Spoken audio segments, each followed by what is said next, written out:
Vilo Anocheke Efindaka, ambassadeur extraordinaire et plénipotentiaire de Namibie en poste à Brazzaville depuis le 22 décembre 2014, est venu ce jeudi à la résidence présidentielle faire ses adieux au chef de l'État Denis Sassou Nguesso.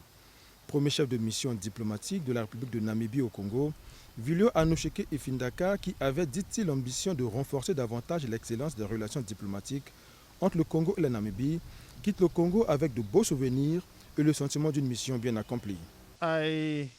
Go back to Namibia. Je rentre en Namibie. Je dois dire que je vais rentrer avec de très bons souvenirs du peuple congolais. La chaleureuse hospitalité que j'ai reçue depuis 2014. Le soutien que j'ai reçu de la part des autorités et du gouvernement congolais en établissant donc l'ambassade de Namibie ici au Congo. Je dois dire que je rentre en homme heureux parce que j'ai accompli la mission pour laquelle j'avais été envoyée ici en République du Congo, c'est-à-dire établir l'ambassade de Namibie auprès de la République du Congo, ce qui représente un pont entre les deux nations. Which is going to serve as a bridge between the two nations. Les relations de coopération entre le Congo et la Namibie sont régies par plusieurs accords, notamment dans les domaines de la pêche et de l'aquaculture, le transport aérien, ainsi que de l'enseignement technique et professionnel. À en croire le diplomate namibien, d'autres pistes de coopération sont en chantier.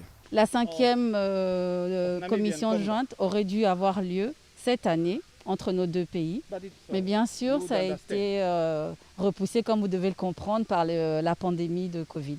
Mais les gouvernements des deux pays sont en train de mettre en œuvre les mémorandums d'entente qui avaient été signés. Il y en a à ce jour 13 qui ont été signés et donc nous travaillons à la mise en œuvre de ces mémorandums. En fait, il ne s'agit pas de les relancer. En réalité, c'est un travail dans la continuité, de suivi. Et les ministres sont en contact, ils travaillent ensemble. Indépendante depuis le 21 mars 1990, la République de Namibie, État d'Afrique australe, a acquis sa souveraineté internationale grâce aussi à l'appui important et multiforme du Congo, à la lutte de libération du peuple namibien notamment, à l'Organisation de libération du Sud-Ouest africain, SWAPO, en sigle.